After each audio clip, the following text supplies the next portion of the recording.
Dans cet exercice, f est une fonction supposée continue en 0 et on suppose que pour tout x, f de x égale f de 2 fois x. Le but de l'exercice est de montrer que la fonction f est constante. On part donc de x appartenant à R et on va montrer que f de x égale f de 0. Si on parvient à montrer ça, pour tout x, ça signifiera que la fonction f est constante égale à f de 0. Remarquons d'abord que f de x, par hypothèse, est aussi égal à f de x divisé par 2. Et de même, f de x sur 2, c'est f de 1/2 de x sur 2, c'est-à-dire f de x sur 4.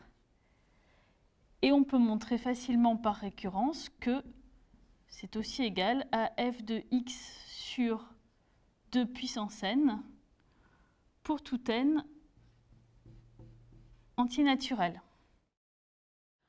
On va donc poser an égale f de x puissance n.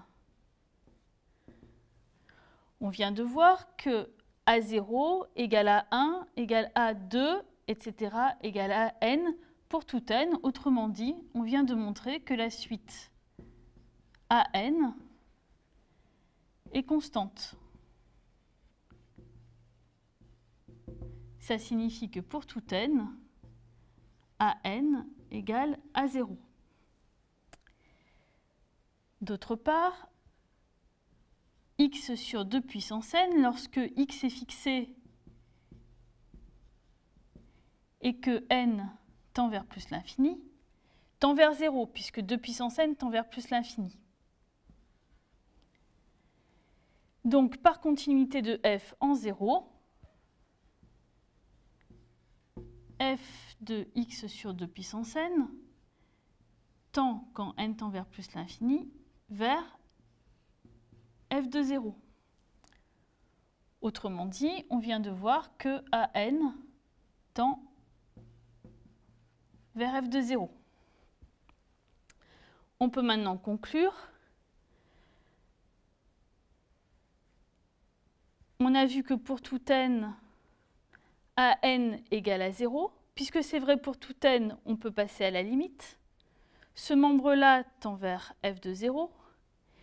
Mais le terme qui est à droite ne dépend plus de n. Donc, a0 égale f de 0. Maintenant, si on revient à la définition de a0 est égal à f de x sur 2 puissance 0, c'est-à-dire égal à f de x. Finalement, on est parti de x, un réel quelconque. On a montré que f de x égale f de 0. Comme c'est vrai pour tout x, f est constante.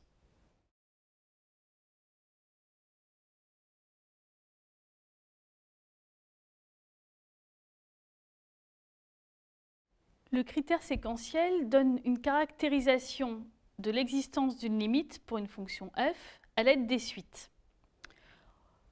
On a utilisé dans l'exercice que si f de x tend vers L quand x tend vers A, alors, pour toute suite xn tendant vers A, f de xn tend vers L.